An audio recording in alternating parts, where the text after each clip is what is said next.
ওম নমো ভগবতে বাসুদেবায়। জয় শ্রীকৃষ্ণ। রাধে রাধে।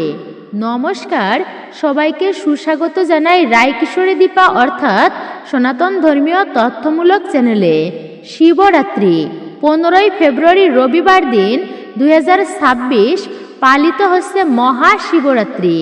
মহাদেব, দেবাদিদেব মহাদেব সমস্ত দেবতাদের ঊর্ধ্বে তিনি, যাকে দেবাদিদেব বলা হয়। তো এই দেবাদিদেবের মহাদেবের মহান শিবরাত্রি ভক্তদের কৃপা ও আধ্যাত্মিকতার প্রতীক। এই দিনে বিশেষভাবে পালিত হচ্ছে। খুবই একটা গুরুত্বপূর্ণ, শ্রেষ্ঠ এবং অন্যতম দিন বলা হয়েছে এই দিনটিকে। আপনাদের যাই হয়ে যাক না কেন, ভুল করেও এই মহাশিবরাত্রির এই পবিত্র দিনে আপনারা ভুলেও খাবেন না এই ফলটি, বা কারোর হাত থেকেও এই একটি ফল আপনারা ভুলেও নেবেন না। এতে কি হয়? এতে আপনার ঘর পরিবার ও ব্রত নষ্ট হয়ে যাবে, পর্যন্ত ব্রতের দোষ লাগবে। ভগবান শিবের কৃপা থেকে আপনি বঞ্চিত হবেন। ভগবান শিব আপনাদের উপর ক্রোধিত হয়ে যাবে। আপনাদের উপর মহা পাপ লাগতে পারে। মহাশিবরাত্রিতে এমন ভুল আপনারা কখনোই করবেন না। এমনভাবে কখনোই পূজা অর্চনা করবেন না। আর এই ফুলটি শিবলিঙ্গে কখনোই অর্পণ করবেন না।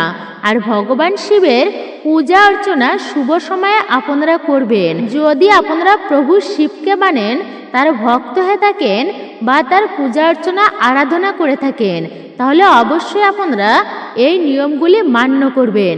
আজকের ভিডিওতে প্রথম থেকে শেষ পর্যন্ত অবশ্যই মনোযোগ সহকারে শ্রবণ করবেন। অনেক গুরুত্বপূর্ণ তথ্যসমূহ থাকছে আপনাদের জন্য, যা আপনাদের ভাগ্য পর্যন্ত খুলে যাবে। মহাশিবরাত্রির শুভ মুহূর্তে আপনি কখনোই এই 5টি ভুল করবেন না। এতে আপনার জীবনে নানান রকম সমস্যা, বাধা বিঘ্ন, অর্থকষ্ট দেখা দিতে পারে। এই দিন ভগবান শিব ও মা পার্বতীর পূজা অর্চনার শুভ মুহূর্ত আপনারা অবশ্যই করবেন। শুভ মুহূর্তে তাদের পূজা অর্চনা, বিশেষ করে 4 প্রহরে অবশ্যই শিবলিঙ্গে আপনারা জল অর্পণ করবেনই। আপনার মনস্কামনা, মনোবাসনা পর্যন্ত পূর্ণ হবে। জগতে যত প্রকার ব্রত রয়েছে, তার মধ্যে এই শিবব্রতকে শ্রেষ্ঠ এবং অন্যতম বলা হয়েছে। এরই পাশাপাশি থাকবে শিবরাত্রির ব্রত কথা, ব্রত মাহাত্ম্য, যা একটি বারের জন্য হলেও প্রত্যেকের আজকের মতো এই পূর্ণ পবিত্র দিনে অবশ্যই ভক্তিতে শ্রবণ করতে হয়। এই দিনে আপনি কি কি কাজ করবেন, কি কি কাজ ভুল করেও করবেন না। আজকের ভিডিওটি খুবই গুরুত্বপূর্ণ হতে চলেছে প্রত্যেকের জন্য। নমস্কার, সবাইকে সুস্বাগত জানাই রায়কিশোরী দীপা অর্থাৎ সনাতন ধর্মীয় তথ্যমূলক চ্যানেলে। আমি দীপা। প্রত্যেকে কেমন আছেন? নিশ্চয়ই ঈশ্বরের অশেষ কৃপায় সকলে ভালো আছেন, সুস্থ আছেন। আমি সর্বদাই চেষ্টা করি সনাতন ধর্মের এরকমই সকল গুরুত্বপূর্ণ বিষয়গুলি আপনাদের সামনে উপস্থাপন করতে, শেয়ার করতে। আসুন প্রত্যেকে কিছুক্ষণ সময় ধৈর্য ধরে একসঙ্গে শ্রবণ করি মহাশিবরাত্রি প্রসঙ্গে এই গুরুত্বপূর্ণ তথ্যসমূহ। ভিডিওটি শুরু থেকে শেষ পর্যন্ত আপনারা ভক্তি, শ্রদ্ধা ও ভালোবাসার সহিত শ্রবণ করে থাকলে অবশ্যই ভিডিওতে একটি লাইক করবেন। আর কমেন্টে হর হর মহাদেব, ওম নমঃ শিবায় লিখে জানাতে একদমই ভুলবেন না। চ্যানেলে নতুন হয়ে থাকলে অবশ্যই চ্যানেলটি সাবস্ক্রাইব করবেন। পাশে থাকার নোটিফিকেশন বেল আইকনটি অবশ্যই অল করে দিবেন। একজন সনাতনী বোনকে আপনারা সাপোর্ট করবেন, আমি আশা রাখছি। নিশ্চয়ই এই ভিডিও থেকে আপনি উপকৃত এবং সমৃদ্ধ হবেন। তাহলে চলুন প্রবেশ করা যাক আজকের মূল ভিডিওতে। ভিডিওটি আপনি একদমই টেনে টেনে দেখবেন না, সম্পূর্ণই ভক্তিতে ও মনোযোগ সহকারে অবশ্যই শ্রবণ করুন। মহাশিবরাত্রির দিন আপনারা ব্রহ্ম মুহূর্তে ঘুম থেকে উঠবেন। তারপর আপনারা আপনার বাড়ির যে নিত্যকর্ম আছে প্রতিদিন যা করেন তা অবশ্যই সম্পূর্ণ করে নেবেন।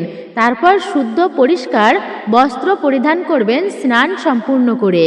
তারপর শুভ সময়ের মধ্যে শিবলিঙ্গের পূজা করবেন। অবশ্যই দুগ্ধ জল অর্পণ করবেন। এই দিনে প্রভু শিবের ধ্যান করবেন, প্রভু শিবের নাম জপ করবেন। আর ওম নমঃ শিবায় এই মন্ত্রটি যতবার পারবেন অবশ্যই আপনারা জপ করবেন। এই দিন যদি আপনি ব্রত রাখেন তো সম্পূর্ণ না খেয়ে থাকবেন। চলুন আপনারা এইবারে জেনে নিন মহাশিবরাত্রির শুভ দিনে কোন ভুলগুলি কখনোই করা উচিত নয়, যাতে প্রভু শিব ক্রোধিত হয়ে যেতে পারে আপনার প্রতি। মহাশিবরাত্রির পবিত্র দিনে যাই হয়ে থাক, ভুল করেও আপনারা মাছ, মাংস, পেঁয়াজ, রসুন, ডিম এই আমিষ আহার কখনোই মুখে তুলবেন না, খাবেন না, এমনকি মদ্যপানও করবেন না। যদি আপনারা মহাশিবরাত্রির দিন এই জিনিসগুলি আপনারা খান বা আপনার বাড়িতে রান্না করেন, তাহলেও ভগবান শিবের আশীর্বাদ কখনোই থাকবে না আপনাদের উপর। মহাশিবরাত্রির পবিত্র দিনে আপনারা অবশ্যই কিন্তু নিরামিষ আহার গ্রহণ করবেন। যারা ব্রত রাখবেন না তারা কিন্তু নিরামিষ আহার গ্রহণ করবেন। আর যারা ব্রত রাখবেন নির্জলাভাবে উপবাস থাকবেন। আর দিনের বেলায় কিন্তু বিছানায় আপনারা শোবেন না, ঘুমাবেন না দিনের বেলায়। এতে কি হবে?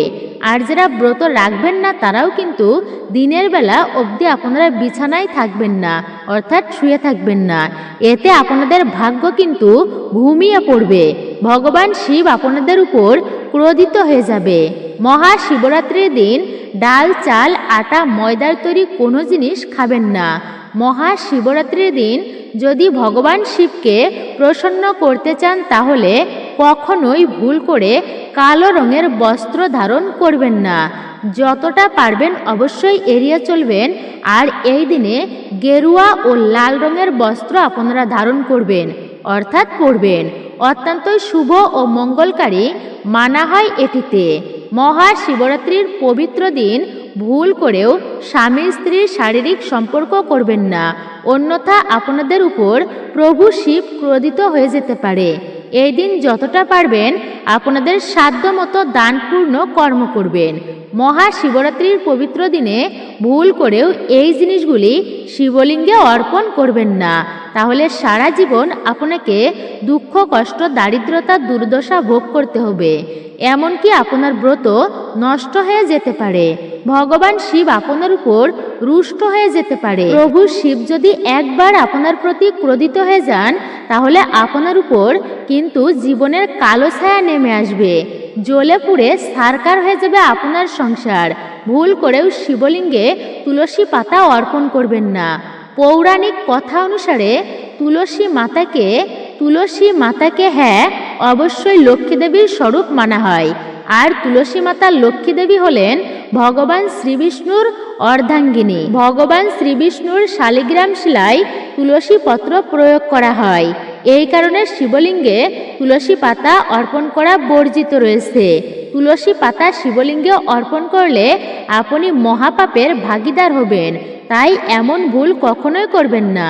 দ্বিতীয়ত, আপনারা এই দিনে সিঁদুর, সিঁদুর এক প্রকার শৃঙ্গার। ভগবান শিব হলেন বৈরাগী, মহাকাল। ঠিক এই কারণে শিবলিঙ্গে কখনোই সিঁদুর অর্পণ করা উচিত নয়। নাম্বার 3, মহাশিবরাত্রিতে যতটা পারবেন গেরুয়া রঙের বস্ত্র ধারণ করবেন, হলুদ বস্ত্র পরবেন এই দিনে। এতে ভগবান শিব অত্যন্তই প্রসন্ন হবেন। এই দিন কালো রঙের বস্ত্র থেকে দূরে থাকবেন। কালো রঙের বস্ত্র পরে কখনোই শিবলিঙ্গে আপনারা জল অর্পণ করবেন না। নাম্বার 4, হলুদ। আপনারা এই সমস্ত দেবদেবীর পূজা অর্চনা বা শুভ দিনে হলুদ প্রয়োগ করা হয় সমস্ত দেবদেবীর, কিন্তু বিনাশের দেবতা ভগবান শিবকে কখনোই হলুদ অর্পণ করা উচিত নয়, কারণ হলুদ হলো সৌভাগ্যের প্রতীক। নাম্বার 5, কেতকী ফুল। পৌরাণিক কথা অনুসারে কেতকী ফুল কিন্তু শিবলিঙ্গে কখনোই অর্পণ করা উচিত নয়, কারণ কেতকী ফুল একবার প্রভু শিব ব্রহ্মার মিথ্যা কথার সঙ্গ দিয়েছিল। কথা জানার পর ভগবান শিব ক্রোধিত হয়ে কেতকী ফুলকে অভিশাপ দিয়েছিল।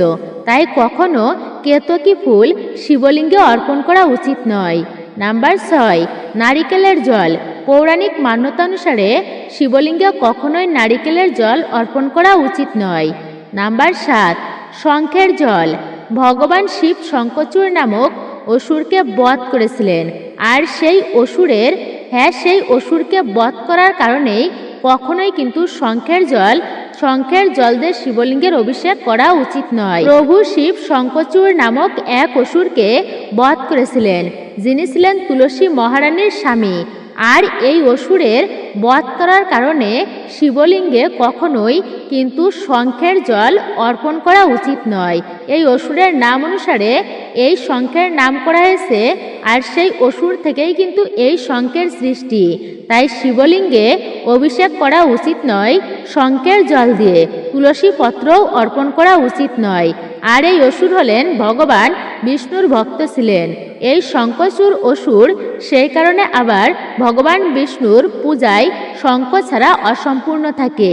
ভগবান শিবের পূজায় কিন্তু কখনোই শঙ্খ প্রয়োগ করা উচিত নয়।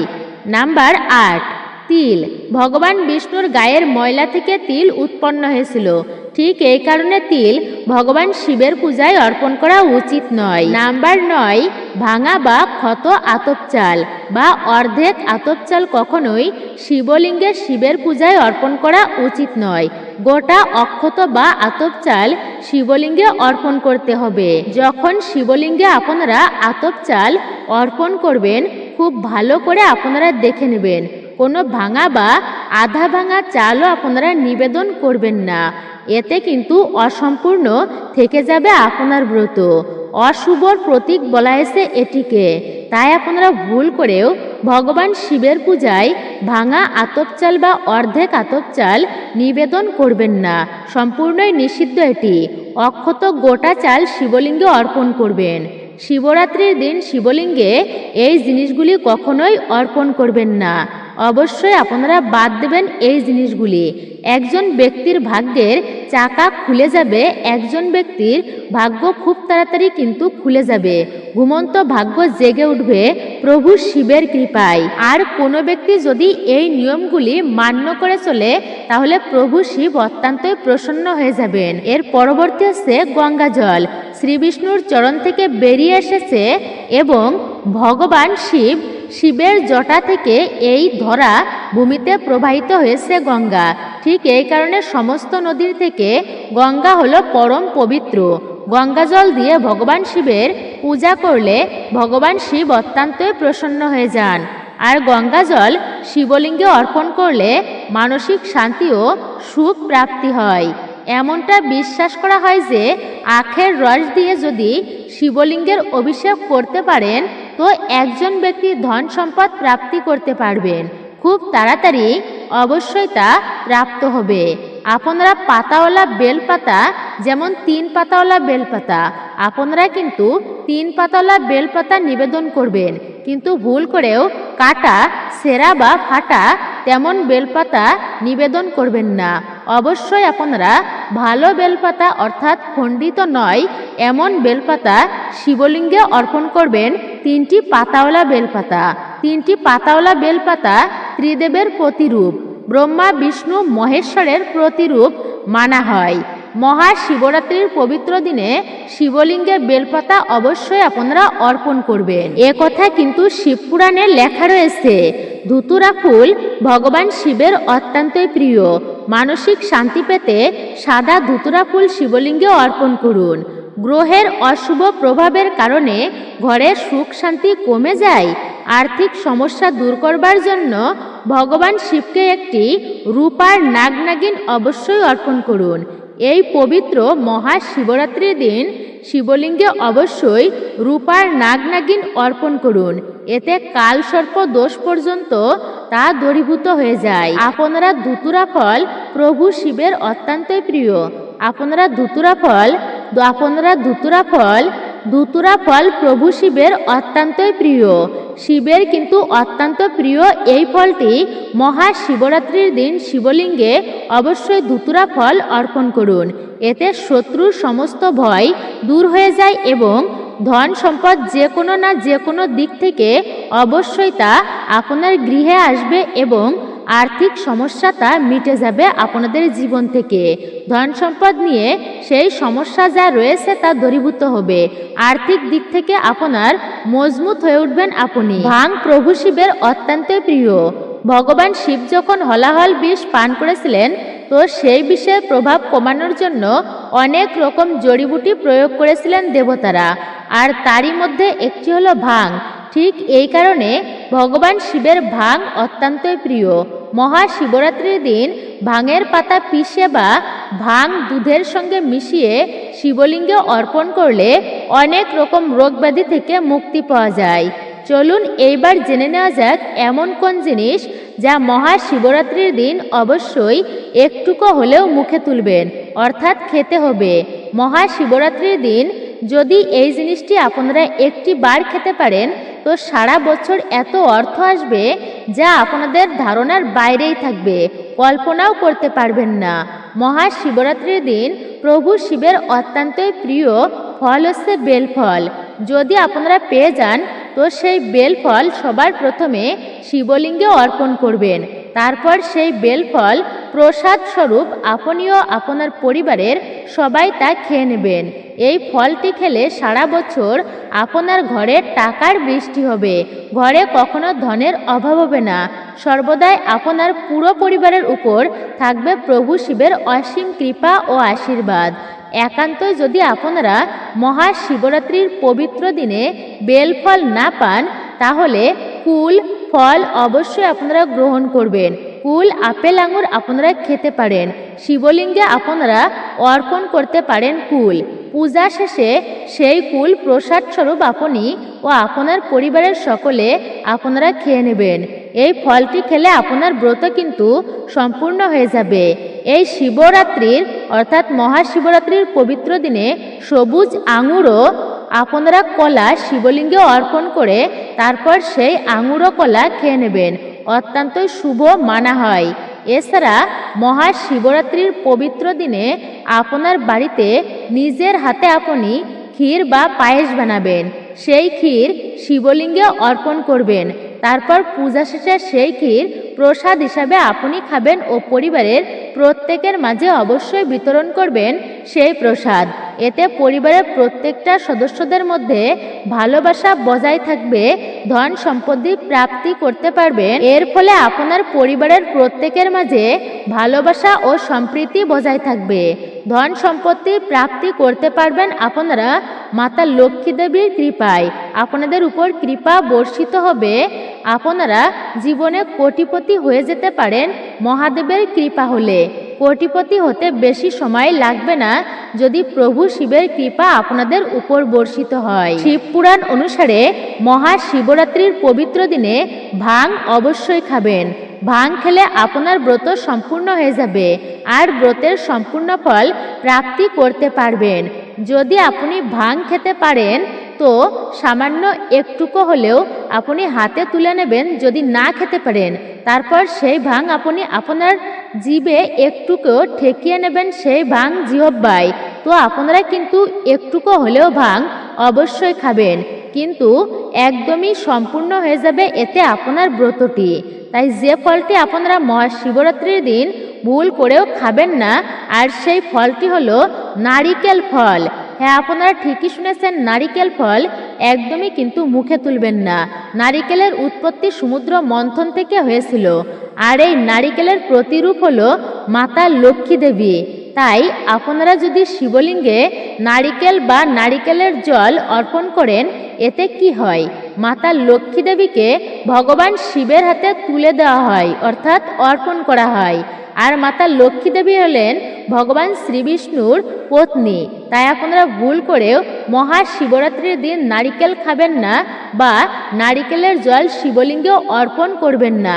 তবে আপনি ব্রতের পারণ ভঙ্গ করার সময় নারিকেল অবশ্যই খেতে পারেন, নারিকেলের জল আপনি পান করতে পারেন।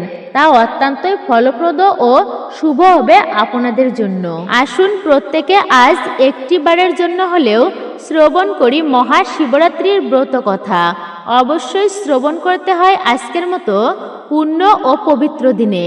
মহাশিবরাত্রির ব্রত কথা।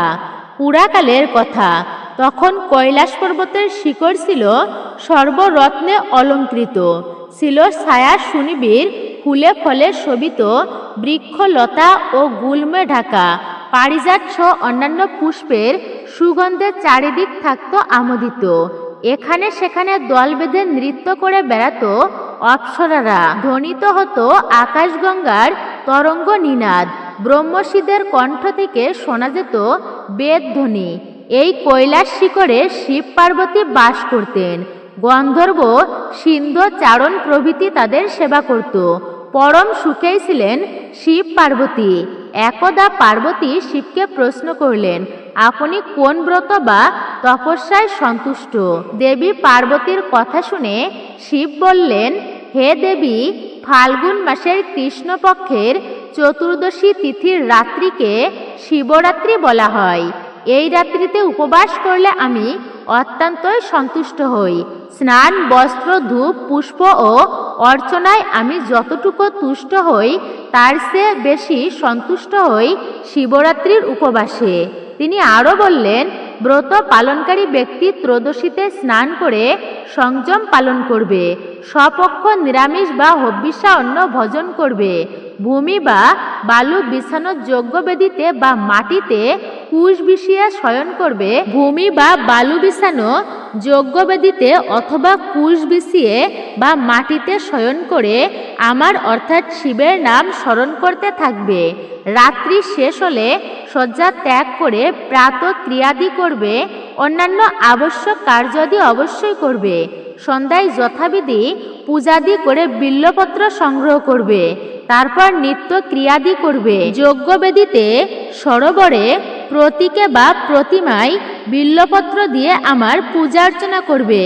একটি বিল্বপত্র দ্বারা পূজা করলে আমার যে প্রীতি জন্মে, সকল প্রকার পুষ্প একত্র করে কিংবা মণিমুক্তা, প্রবাল বা স্বর্ণ নির্মিত পুষ্প দিয়ে আমার পূজা করলেও আমার তার সমান প্রীতি জন্মে না। প্রহরে প্রহরে বিশেষভাবে স্নান করিয়ে আমার পূজা করবে। পুষ্প, গন্ধ, ধূপাদি দ্বারা যথাচিত অর্চনা করবে। প্রথম প্রহরে দুগ্ধ, দ্বিতীয় প্রহরে দধি, তৃতীয় প্রহরে ঘৃত এবং চতুর্থ প্রহরে মধু দিয়ে আমাকে স্নান করাবে এবং পূজা করবে। এছাড়া যথাশক্তি নৃত্য গীতাদি দ্বারা আমার প্রীতি সম্পাদন করবে। হে দেবী, এই হলো আমার প্রীতিকর ব্রত। এই ব্রত করলে তপস্যা ও যজ্ঞের পুণ্য লাভ হয় এবং 16 কলায় দক্ষতা জন্মে। এই ব্রতের প্রভাবে সিদ্ধি লাভ হয়। অভিলাষী ব্যক্তি সপ্তদ্বীপা পৃথিবীর অধীশ্বর হয়। শিব পার্বতীকে আরও বললেন, এবার শিব চতুর্দশী তিথির মাহাত্ম্য কথা বলছি, তা শ্রবণ করো। একদা সর্বগুণযুক্ত বারাণসী পুরীতে ভয়ঙ্কর এক ব্যাধ বাস করত। বেঠে খাটো ছিল তার চেহারা, আর তার গায়ের রং ছিল কালো। চোখ আর চুলের রং ছিল কটা। নিষ্ঠুর ছিল তার আচরণ। ফাঁদ অর্থাৎ জাল, দড়ির ফাঁস এবং প্রাণীর হত্যার নানান রকম হাতিয়ারে পরিপূর্ণ ছিল তার বাড়ি। একদিন সে বনে গিয়ে অনেক পশু হত্যা করল। তারপর নিহত পশুদের মাংসভার নিয়ে নিজের বাড়ির দিকে রওনা হলো। পথে শ্রান্ত হয়ে সে বনের মধ্যে বিশ্রামের জন্য একটি বৃক্ষমূলে শয়ন করলে এবং একটু পরেই নিদ্রিত হলো সে। সূর্য অস্ত গেল, এলো ভয়ঙ্কর রাত্রি। ব্যাধ জেগে উঠল।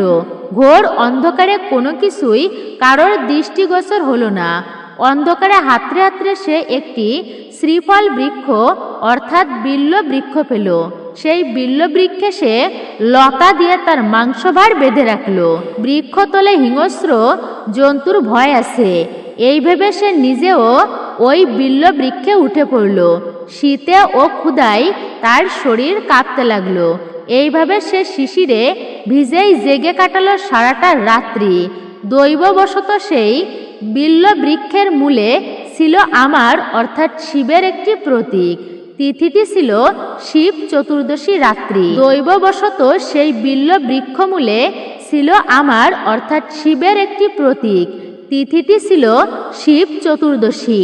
আর ব্যাধ সেই রাত্রি কাটিয়েছিল উপবাসে। তার শরীর থেকে আমার প্রতীকের উপর হিম বা শিশির ঝরে পড়েছিল। তার শরীরের ঝাঁকুনিতে বিল্লপত্র পড়েছিল আমার প্রতীকের উপর। এভাবে উপবাসে, বিল্লপত্র প্রদানে এবং শিশির স্নানে নিজের অজান্তেই ব্যাধ শিবরাত্রি ব্রত করেই ফেলল। দেবী তিথি মাহাত্ম্য কেবল বিল্লপত্রে আমার যে প্রীতি হয়েছিল, স্নান, পূজা বা নৈবেদ্য আদি দিয়েও সেই প্রীতি সম্পাদন সম্ভব নয়। তিথি মাহাত্ম্যে ব্যাধ মহাপূর্ণ লাভ করেছিল। পরদিন উজ্জ্বল প্রভাতে ব্যাধ নিজের বাড়িতে চলে গেল। কালক্রমে ব্যাধের আয়ু শেষ হলো। যমদূত তার আত্মাকে নিতে এসেছে, তাকে যথারীতি যমপাশে বেঁধে ফেলতে উদ্যত হলো।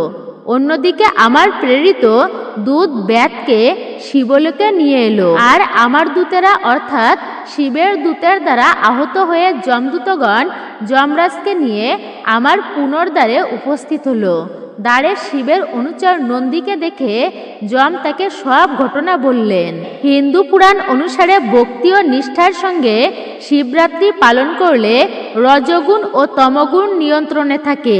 যখন একজন পুণ্যার্থী বা ভক্ত সারাদিন ভগবান শিবের চরণতলে বসে তার নাম গুণগান করেই অতিবাহিত করেন, তখন তার মন সমস্ত রাগ, হিংসা, পাপ মুছে গিয়ে মন হয়ে ওঠে নির্মল। আর যখন সারা রাত্রি শিবের পূজা অর্চনা করেই কাটান, তখন তমগুণের সমস্ত খারাপ প্রভাবকে জয় করতে সক্ষম হন তিনি। এই দিন প্রতি 3 ঘন্টা অন্তর অন্তর শিব পূজা করলে শিবরাত্রির ব্রত সম্পূর্ণ হয়। শিব ভক্তদের কাছে মহাশিবরাত্রির উপবাস অত্যন্তই পবিত্র। এমনকি অশ্বমেধ যজ্ঞ করলে যে পুণ্য অর্জন হয়, ভক্তি ও নিষ্ঠার সঙ্গে শিবরাত্রি ব্রত পালন করলে সেই অশ্বমেধ যজ্ঞের থেকেও বেশি পুণ্য অর্জন করা যায়। শিবরাত্রির সমস্ত নিয়মাচার পালন করে যিনি ভক্তি ভরে শিবের নাম ওম নমঃ শিবায় এই মন্ত্রটি জপ করে তার সারা জীবন সুখ ও শান্তিতে অতিবাহিত হয়, তিনি জন্ম মৃত্যুর চক্র থেকে অবশ্যই মুক্তি পান। প্রথা অনুযায়ী মহাশিবরাত্রিতে একজন শিব ভক্ত কালো তিলের সঙ্গে ফোটানো জলে স্নান করে নতুন বস্ত্র পরিধান করবেন। তারপর শিব মন্দিরে গিয়ে দুগ্ধ ও মধু দিয়ে শিবলিঙ্গকে ধৌত করবেন ভালো করে।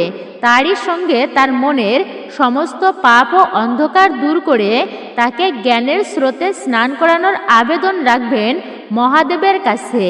এরপর শিবলিঙ্গের গায়ে হলুদ কুমকুমের প্রলেপ লাগাতে পারেন।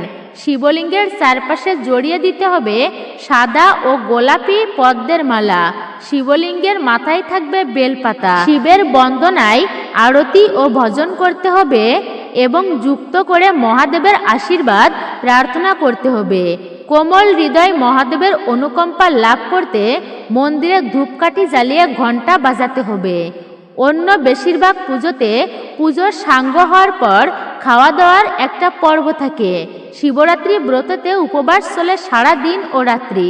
মহাদেবের নামে ভজন সাধনা করে সারা রাত্রি জাগতে হবে ব্যক্তিকে। রাতেও প্রতি 3 ঘন্টা অন্তর অন্তর শিবলিঙ্গকে সকালের মতো একইভাবে ধৌত করে অর্থাৎ অভিষেক করতে হবে। পরের দিন সকালে প্রসাদ খেয়ে উপবাস ভঙ্গ করতে পারবেন আপনারা। শিবের মুখে ব্রত কথা শ্রবণ করে অবাক হলেন শিবজয়া হিমালয়া কন্যা পার্বতী। এই মহাপবিত্র শিবরাত্রির ব্রতের মাহাত্ম্য নিকটজনের কাছে বর্ণনা করলেন তিনি। তারা আবার তা ভক্তি ভরে জানালেন পৃথিবীর বিভিন্ন রাজাকে। এইভাবে শিবরাত্রি ব্রত পৃথিবীতে প্রচলিত হলো। হিন্দু মহাপুরাণ তথা শিব মহাপুরাণ অনুসারে এই রাত্রেই শিব সৃষ্টি, স্থিতি ও প্রলয়ের মহাতাণ্ডব নৃত্য করেছিলেন। আবার এই রাত্রেই শিব ও পার্বতীর বিবাহ হয়েছিল। এই নিগুড় অর্থ হল শিব শক্তি তথা পুরুষ ও আদিশক্তি বা পরা প্রকৃতির বিশেষ মিলন। মহাশিবরাত্রি বা শিবরাত্রি হচ্ছে হিন্দু শৈব সম্প্রদায়ের নিকট বিশেষ গুরুত্বপূর্ণ ধর্মীয় ও আধ্যাত্মিক আচার অনুষ্ঠান। এই মহাশিবরাত্রি ফাল্গুন মাসের কৃষ্ণপক্ষের চতুর্দশী তিথিতে পালিত হয়। 15ই ফেব্রুয়ারি 2026 রবিবার দিন পালিত হচ্ছে এই মহাশিবরাত্রি। এই বছর মহাশিবরাত্রি হলো হিন্দুদের সর্বোচ্চ আরাধ্য দেবাদিদেব মহাদেবের শিবের মহারাত্রি। অন্ধকার বা অজ্ঞতা দূর করার জন্য এই ব্রত বিশেষভাবে পালিত হয়। অগণিত ভক্ত এই দিন শিবলিঙ্গে গঙ্গাজল, দুগ্ধ, বেলপাতা, ফুল দিয়ে তার পূজা অর্চনা আরাধনা করেন। সর্বব্রতের মধ্যে সর্বশ্রেষ্ঠ হল এই মহাশিবরাত্রির ব্রত। ব্রতের আগের দিন শিবগণ নিরামিষ আহার করেন। রাতে বিছানায় না শুয়ে মাটিতে শুয়ে থাকেন তারা। ব্রতের দিন তারা উপবাসী থাকেন। তারপর রাত্রিবেলা 4টি প্রহরে শিবলিঙ্গে দুগ্ধ, দই, ঘৃত, মধু, গঙ্গাজল দিয়ে স্নান করান তারা। তারপর বেলপাতা, নীলকণ্ঠ ফুল, ধুতুরা ফুল, আকুন্দ, অপরাজিতা প্রভৃতি ফুল দিয়ে পূজা অর্চনা করেন আর ওম নমঃ শিবায় এই মন্ত্রটি জপ করেন। তবে ভুল করেও কিন্তু কেতকী ফুল আপনারা অর্পণ করবেন না শিবলিঙ্গে। এই দিন রাত্রি জাগরণ করা হয় ও শিবের ব্রতকথা মন্ত্র আরাধনা পাঠ করা হয় বা আরাধনা করা হয়, মন্ত্র পাঠ করা হয়। বিশেষ করে ভারতবর্ষে 12টি জ্যোতির্লিঙ্গ তথা সমস্ত শিব মন্দিরে এই পূজা অর্চনা চলে। তান্ত্রিকেরাও এই দিন সিদ্ধি লাভের জন্য তারা বিশেষভাবে সাধনা করেন। তাহলে ইংরাজি 15ই ফেব্রুয়ারি রবিবার দিন পালিত হচ্ছে এই মহাশিবরাত্রি ব্রত। আপনারা ভক্তি ও নিষ্ঠা সহকারে এই ব্রতটি অবশ্যই পালন করবেন। আপনারা আজকের ভিডিওতে জানলেন কোন সেই বিশেষ ফল যা এই দিনে ভুল করেও খাওয়া উচিত নয়।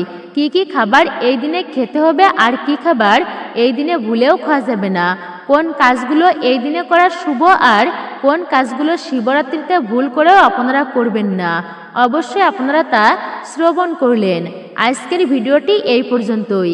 ভিডিওটি আপনাদের কাছে কেমন লেগেছে মূল্যবান মতামত জানাতে একদমই ভুলবেন না।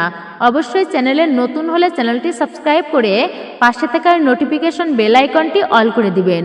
সকলে ভালো থাকুন, সুস্থ থাকুন, পরম করুণাময় ঈশ্বরের অশেষ কৃপায়। আবারও আপনাদের সাথে কথা হবে নতুন কোনো ভিডিওর প্রসঙ্গে। হর হর মহাদেব, জয় শ্রীকৃষ্ণ, রাধে রাধে। নতুন প্রাতন সকল দর্শককেই অসংখ্য ধন্যবাদ আমাদের পাশে থাকার জন্য অনুরোধ জানাচ্ছি।